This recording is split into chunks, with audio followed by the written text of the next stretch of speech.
होता है वहां पर संघर्ष होता है। मेरा घर है तेरा घर है, मेरा धन है तेरा धन है, मेरा परिवार तेरा परिवार है। ये जो बीज भीतर होता है ना मेरे तेरे का, उससे मतभेद होता है। तो धृतराष्ट्र के प्रति तो अपने संतान के प्रति दुर्योधन के प्रति एकदम अंधा मोह था। कितना दुर्योधन ने समझाया, भगवान ने समझाया, लेकिन किसी की नहीं सुनी उसने। राम जी ने हमारा किसी एक इंच भूमि हम नहीं देंगे बिना युद्ध के, बोला। तो ये क्या है? ये मोह है, संपत्ति का, राज्य का मोह है। सबको समझाने पर भी गलत बात को नहीं छोड़ना, धर्म को नहीं छोड़ना, धर्म को स्वीकार नहीं करना, नीति को नहीं मानना, अनीति पर चलना, समझाने पर भी। तब फिर क्या संघर्ष होता है? फिर तो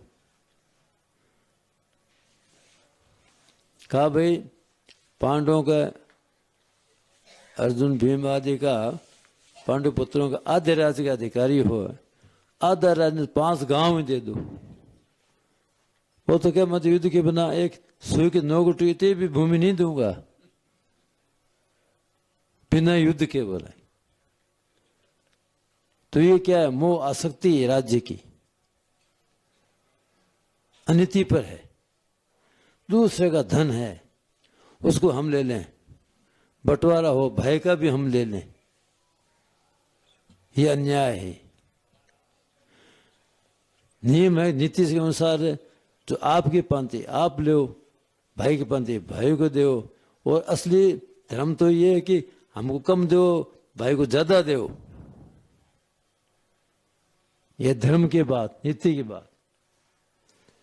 लेकिन नहीं कि सब मैं लूंगा, पूरा पूरा मैं लूंगा, मैं तो गांव भी नहीं दूंगा मैं। तो ये संपत्ति का, राज्य का मोह, ये तो हुआ दुर्योधन का मोह। और उधर जब दोनों सेनाएं खड़ी हो गई और अर्जुन ने भगवान से कहा कि दोनों सेनाओं बीच में मेरे तो खड़ा करो, मैं देखना चाहता हूं मेरे से कौन कौन युद्ध करना है। सेनाओं उभय मध्य रस्थम स्थापे में च्युत है कि हे अच्युत, दोनों सेनाओं बीच में मेरा रथ खड़ा करो। मैं देखना चाहता हूं कि मेरे कौन कौन से युद्ध करने मेरे आए, कौन कौन लोग युद्ध करना चाहते हैं हमारे से। बोला कि कौन हमारे पक्षपात है, कौन हमारे विरोधी हैं, मैं जानना चाहता हूं।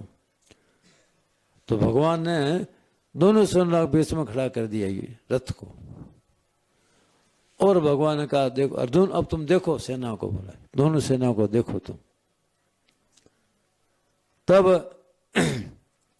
अर्जुन ने दोनों सेनाओं को देखा तो सेनाओं के अंदर अपना कुटुंब सारा, अपने गुरुजन, अपना परिवार, मामा, चाचा, ताऊ आदि मित्र, आपके राजा मित्र सब वो सेना सामने खड़े। अर्जुन को विचार आया मन में कि युद्ध होगा, इन सबको हम मारेंगे, हमारे गुरुजन है। बोला कि तो द्रोणाचार्य, भीष्म पितामह, सब जिनसे हमने विद्या पढ़ी, जिन्होंने हमारा पालन पोषण किया, और ये युद्ध में इनको हम मारेंगे तो हमारे को बड़ा भारी पाप लगेगा। बोला कि हमारे यहां से हमारे कुटुंब हम खत्म करें, बड़ी भारी पाप की बात है। बोला कि दूसरी बात, जिनके लिए हम युद्ध करते हैं, परिवार के लिए, कुटुंब के लिए, गुरुजनों के लिए, वो सारे युद्ध में मारे जाएंगे। तब राज्य मिलेगा हमारे, तो राज्य किस काम आएगा? जो हमारे कुटुंबजन हैं, गुरुजन हैं, मित्र हैं, जिनके लिए हम राज्य धन कमाते हैं, जिनकी सेवा के लिए, वो सारे नहीं रहेंगे तो राज्य हमारे क्या काम आएगा। तो ऐसा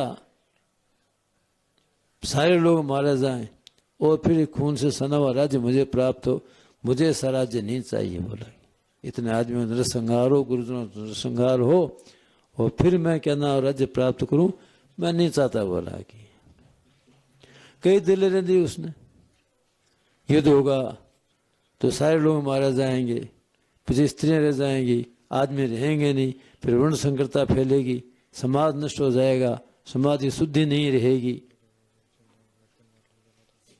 इन सब बातों दलीलों दे करके और भगवान से कहा कि मैं तो युद्ध नहीं करूंगा। बोला कि भगवान ने कि देखिए विचित्र बात, मैं तो लाइव युद्ध कराने के लिए हूं और ये कहते हैं युद्ध करूंगा नहीं। बोला कि तब भगवान ने फिर अर्जुन को समझाया कि अर्जुन तुम क्षत्रिय हो और युद्ध करना तुम्हारा कर्तव्य, तुम्हारा धर्म है। और जो युद्ध धर्मगत सामने आ जाए, स्वाभाविक परिस्थिति सामने आ जाए, युद्ध करना क्षत्रिय का कर्तव्य है। और तुम यदि युद्ध को नहीं करोगे इस समय तो उससे तुम्हारा अपयश होगा और लोग कहेंगे कि अर्जुन नपुंसक था जो युद्ध छोड़कर चला गया, हिजड़ा था, पीठ देगा, भग गया युद्ध में से, तो लोग तुझे जीने भी नहीं देंगे। बोला इसके अंदर यहाँ पर तो सुख से जी भी नहीं पाएगा।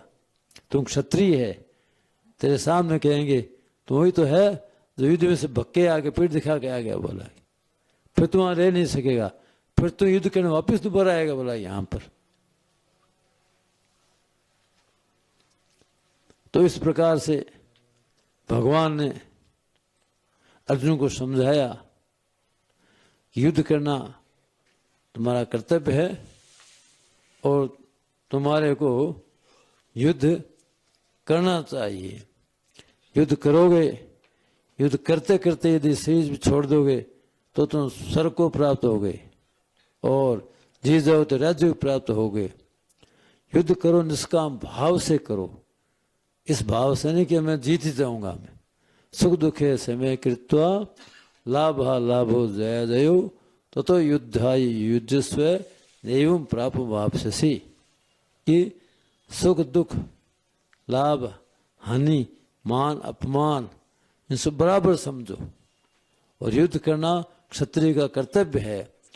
समझा दिया उसको, फिर भी वो अधर्म को छोड़ता नहीं है, धर्म की बात मानता नहीं है, अनीति छोड़ता, नीति की मान स्वीकार नहीं करता है समझाने पर भी। और उसने क्या क्या नहीं किया, दुर्योधन ने तुम लोगों को क्या क्या कष्ट नहीं दिया, लाख सा करिए तुमने जलने चेष्टा की, उसने चला कि तुम राज्य तुम उसने अपने ले लिया। और क्या नाम है द्रौपदी को उसने नग्न वस्त्र नग्न लोगों सभा के बीच नग्न करना चाहा, कौन सा पाप नहीं किया उसने। बोला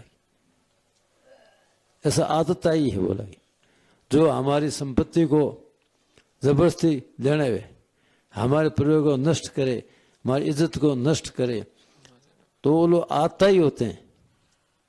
अपने परिवार को नष्ट करने वाले बिना कारण, हमारी संपत्ति का अपहरण करने वाले बिना कारण, हमारे परिवार की इज्जत को लूटने वाले, बिना कारण की इज्जत को नष्ट करने वाले, ऐसे जो पुरुष होते हैं तो बहन भाई की, बहन आदि की सिस्टर कभी माता पिता में छेड़ दे, ऐसे आता ही पुरुष होते हैं। तो उनको मारने में कोई पाप नहीं है। बोला इस प्रकार से भगवान ने अर्जुन को समझाया युद्ध करने के लिए। फिर भी क्या ना उसने कहा कि महाराज मैं क्या करूं क्या नहीं करूं, मेरे समझ नहीं आता है। कार्पण्य दोषोपत स्वभाव पृच्छामि त्वाम धर्म समूढ़ चेता यश्रेयस्या निश्चितम ब्रूहि तन्मे शिष्यस्ते हम साधि माम त्वाम प्रपन्नम। कि मैं युद्ध करूं कि नहीं करूं, क्या करूं, मुझे समझ में नहीं आता। बोला कि मेरा तो बुद्धि को निश्चय नहीं कर पा रही है, मैं तो आपका शिष्य हूं, आपके शरण में हूं, मुझे आप आज्ञा दो, मैं क्या करूं। बोला कि तब भगवान ने कहा कि तुम कर्म फल का त्याग करके, और क्षत्रिय कर्तव्य है युद्ध करना, जो धर्म है अपना प्रति सामने दे युद्ध करने की, वो क्षत्रिय का कर्तव्य होता है। दुर्योधन ने समझा दिया है, फिर भी अधर्म छोड़ता नहीं, नीति अनिति छोड़ता नहीं, इसलिए स्वाभाविक सहज प्राप्त से तुम्हारा युद्ध प्राप्त हुआ है, ये तो तुम्हारा कर्तव्य है युद्ध करना। बोला कि इसलिए जो तुम ये कहते हो कि ये पाप लगेगा, ये क्या नाम है, मर जाएंगे, करेंगे, ये सब तुम केवल मोह कारण से बोल रहे हो। बोला कि अब जो प्रकरण है, मर जाएंगे, कौन मरते हैं कौन नहीं मरते हैं, कौन अमर है, तो ये जो प्रसंग है सो कल सुनाएंगे। आज यहाँ तक सुनाते हैं, आगे मनमोजी में आपको सुनाएंगे। कल के प्रसंग के अंदर युद्ध जो भूमिका तैयार हो गई है, तो इसके अंदर भगवान ने किस प्रकार से अर्जुन को समझाते हैं कि शरीर सब नाशवान है और आत्मा है ये अमर है कि मरती नहीं है। तुम चिंता करते हो कि मारे जाएंगे, तो ये मरने वाले ही मरेंगे। ये सब बातें हैं, कल आपको समझाएंगे। जो ज्ञान का प्रकरण है और कर्मयोग का प्रकरण है, दूसरे अध्याय में आएगा। कल आज केवल पहले अध्याय की मोह का जो प्रकरण है, विषाद योग इसको बोलते हैं, इसको थोड़ा सुना दिया है। अब मनमोहन जी महाराज को बहुत अच्छा अध्ययन भी है, मेरे से ज्यादा अध्ययन इनका है, तो आपको ये पूरे विस्तार पूर्वक समझाएं इसको, और ध्यान से आप सुने। पहले सत्संग प्रसंग सुनाएंगे, फिर जो गीता जी की जो भूमिका है पहला अध्याय उसके बना बताएंगे। इनसे सुने आप। राम